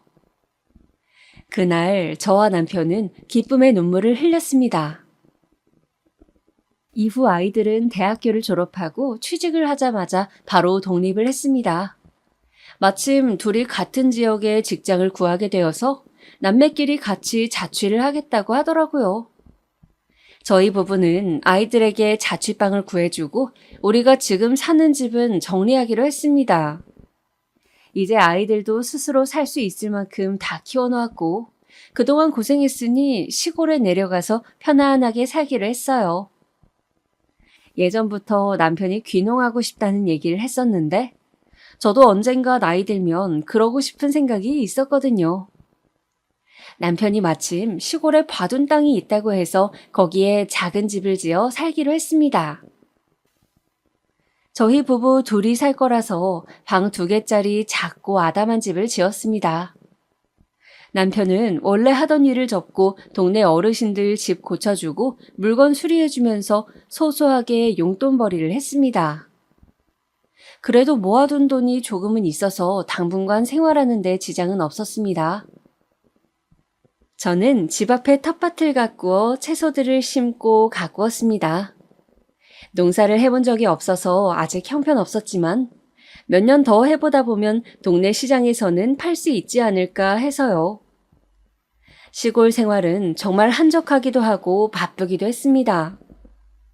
마음은 한적한데 몸은 바쁘다고 해야 할까요?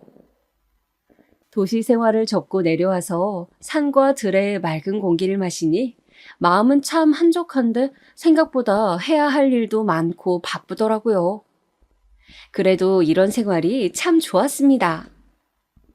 아이들이 가끔 주말에 내려오면 마당에서 고기도 구워 먹고 즐겁게 보냈습니다. 아이들도 펜션에 놀러 온 것 같다며 좋아하더라고요. 아이들은 직장에 1년 남짓 다니다가 관두더니 둘이서 돈 조금 모은 걸로 무슨 사업을 하겠다고 이리저리 바쁜 것 같더라고요. 어린 나이에 사업이라니 걱정이 되긴 했지만 그래도 젊을 때 추억이니 하고 싶은 거 다 해보라고 했습니다. 대신 해보고 정 안 되면 깔끔하게 포기하라고 당부했어요. 나이만 먹으면 나중에 다시 취직하기 힘들다고요. 사업 아이템이 뭔지 어떻게 진행할 건지 구체적인 계획은 물어보지 않았어요. 괜히 이것저것 참견하는 게 될 것 같기도 하고 새로 시작하는 아이들에게 방해가 될 것 같아서요. 그렇게 아이들이 사업을 시작한다고 한 지 몇 년이 지났습니다. 잘 되고 있는 건지 아닌 건지 물어봐도 대답을 잘 안 해주더라고요. 가끔씩 전화가 와서 공과금 낼 돈이 모자라다며 몇십만 원만 빌려달라고 하는 걸 보니 잘 안 되는 것 같았어요. 남편은 시내로 나가는 길목에 작게 철물점을 차렸습니다. 그래도 생활비로 쓸 정도는 벌고 있어서 아이들이 필요한 용돈 정도는 줄 수 있었습니다. 저도 농사가 어느 정도 손에 익고 나니 지금은 웬만한 채소는 직접 길러서 먹고 남는 건 동네 사람들 나눠주거나 남편 가게 옆에 펼쳐놓고 팔기도 했습니다. 아이들만 잘 되면 더할 나위 없이 행복한 삶이었어요. 그렇게 시간이 흐르고 흘러 벌써 아이들이 30대가 되었네요. 저도 이제는 눈가에 주름이 자글자글한 60대가 되어버렸어요. 세월이 참 빠르죠. 사실 아이들이 30살을 넘으면서부터는 걱정이 되기 시작했어요. 사업이 잘 안 되면 얼른 취직 자리를 알아보라고 잔소리를 하기도 했습니다. 하지만 아이들은 알겠다고 대답만 하고 실제로는 어떻게 하고 있는지 모르겠더라고요. 그래도 이 나이 먹기까지 남매가 싸우지도 않고 같이 뭔가 해보겠다고 사이좋게 지내는 걸 보니 그것만으로도 다행이다 싶었습니다. 그리곤 얼마 전 어버이날이었습니다. 아이들은 어버이날이라고 또 선물을 바리바리 싸들고 시골에 내려왔어요. 엄마 아빠 먹으라며 비싼 한우에 홍삼에 속으로는 고마웠지만 겉으로는 이런데 돈 쓰지 말고 너희 맛있는 거 사 먹는데 쓰라고 괜한 잔소리만 했습니다. 아이들은 제 속을 아는지 모르는지 싱글벙글 웃기만 하더라고요. 그러더니 아이들이 선물이 또 있다면서 작은 상자를 내밀었습니다. 저랑 남편은 상자를 같이 열어보았어요. 그런데 웬 차키가 들어있더라고요. 어머, 이게 뭐니? 엄마, 아빠, 이리로 와보세요. 아이들은 저희 부부를 끌고 뒷마당으로 데려갔습니다. 뒷마당에는 커다란 대형 SUV 차가 세워져 있었어요. 제가 차종은 잘 몰라서 이게 얼마짜리 차인지는 잘 모르겠지만 딱 봐도 비싸 보이는 외제차였습니다. 저는 이게 무슨 일인지 몰라 아이들을 쳐다보았습니다. 엄마, 아빠, 이제 우리 이 차 타고 주말마다 같이 여행 다녀요. 저와 남편은 어리둥절해서 도대체 어떻게 된 일인지 아이들에게 물었습니다. 아이들이 해맑게 웃으며 이실직고 하더군요. 사실 몇 년 동안 사업이 생각처럼 잘 되지 않아 접을까 하던 차에 운 좋게도 대박이 터져 큰 돈을 벌게 된 이야기를요. 지금까지도 사업이 잘 유지되고 있어서 직원도 몇 명 채용하고 서울에 어엿한 사무실도 갖추게 되었답니다. 엄마 아빠를 깜짝 놀래켜 드리고 싶어서 여태까지 돈 없는 척, 잘 안 되는 척 연기를 해왔다고 하네요.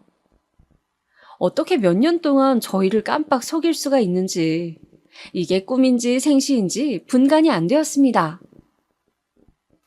사업이 잘 되면서 너무 바빠져서 자주 내려오지 못했다며 죄송하다고 하더군요. 그래도 이제 직원들도 많이 채용하고 어느 정도 사업이 안정되어서 주말마다 엄마 아빠 모시고 여행 다닐 시간은 된다면서요. 저희 부부는 너무 기쁜 나머지 아이들을 껴안고 방방 뛰었습니다. 아이들이 부자가 되어서 기쁜 게 아니라 부족한 엄마 아빠 밑에서 남부럽지 않게 장성해 주어서 본인들만의 힘으로 이렇게 이뤄낸 게 너무나도 대견하고 기뻐서 덩실덩실 춤을 추었습니다. 남편이 아이들의 손을 잡고 이렇게 말했어요. 부족한 엄마 아빠 밑에서 이렇게 잘 자라줘. 너무 고맙구나. 너희가 잘 되니 나는 이제 죽어도 여한이 없다. 아이들은 남편 보고 아빠는 뭘 그런 말을 하냐면서 이제 좋은 일만 남았으니 오늘은 신나게 놀자며 다 큰 나이에도 깍깍 소리를 지르며 뛰어다니더라고요. 그러다가 갑자기 둘째 아이가 큰아이의 손을 잡고 손가락을 입에 갖다 대며 쉿 하더라고요. 그러자 큰아이도 조용해졌습니다. 둘은 저희를 소파에 앉힌 후 그 앞에서 큰 절을 올렸습니다. 엄마, 아빠, 그동안 저희 이렇게 사랑으로 키워주셔서 감사합니다. 순간 큰 절을 하는 아이들 모습에 아가씨의 모습이 겹쳐서 보였습니다. 저는 벅차오르는 감정을 주체하지 못하고 주책맞게 울음을 터뜨렸습니다.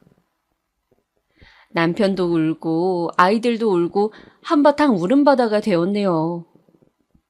한참을 부둥켜 안고 울다가 딸아이가 웃음을 피식 터뜨리니 다 같이 푸하하 하고 집이 떠나가라 웃었습니다. 앞으로의 행복만 생각하면서요. 그 이후에는 많은 일들이 있었습니다. 아이들은 바쁜 와중에도 짬짬이 시간을 내어 내려와서 저희 집 옆에 작은 집을 하나 더 지었어요. 본인들이 결혼하면 가족들끼리 주말마다 내려와서 지내겠다고요. 그냥 별장이라고 생각하면 된다네요. 아이들이 서울에 올라가 있는 평일에는 저랑 남편이 그 집에 페인트 칠도 하고 청소도 하면서 지냈습니다. 아이들이 언제 결혼을 할지 모르겠지만 언젠가는 손주도 낳고 도란도란 3대가 모여서 지낼 생각에 행복해 하면서요. 그리고 남편의 철물점은 시내에 자리 좋은 곳으로 옮겼습니다. 그 옆에는 제 채소 가게도 조그맣게 열고요.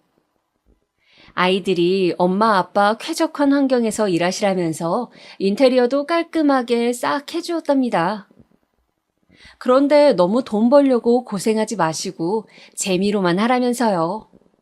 노후는 자기들이 싹 다 책임지겠답니다. 말만이라도 고맙더라고요. 아이들 사업은 그 이후에도 계속 잘 되고 있습니다. 애들한테 장사 공부는 가르친 적 없는데 그쪽으로 머리가 타고났나 봐요. 역시 아이들을 믿고 기다려주길 잘했나 봅니다. 그리고 SUV 타고 주말에 여행 가자던 약속은 집이 다 지어질 때까지 잠시 뒤로 미뤄두었습니다. 집이 완성되었을 때 동네 사람들을 불러서 잔치도 했어요. 동네 사람들이 자식 농사 잘 지었다며 한마디씩 칭찬해 주셔서 저도 모르게 어깨가 으쓱했답니다. 여기가 우리 동네에서 자식 농사 최고로 잘 지은 집 아니요. 부러워 죽겠구먼. 부럽다, 부러워. 우리랑 사돈 맺을 생각 없슈? 검은 머리 짐승 거둔다고 욕먹던 제가 이제는 자식 농사 최고로 잘 지은 여자가 되었네요.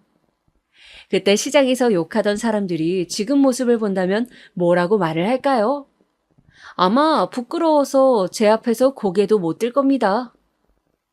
이런저런 생각에 정신없이 잔치가 끝난 후 우리는 첫 가족 여행을 어디로 갈지 의논했습니다.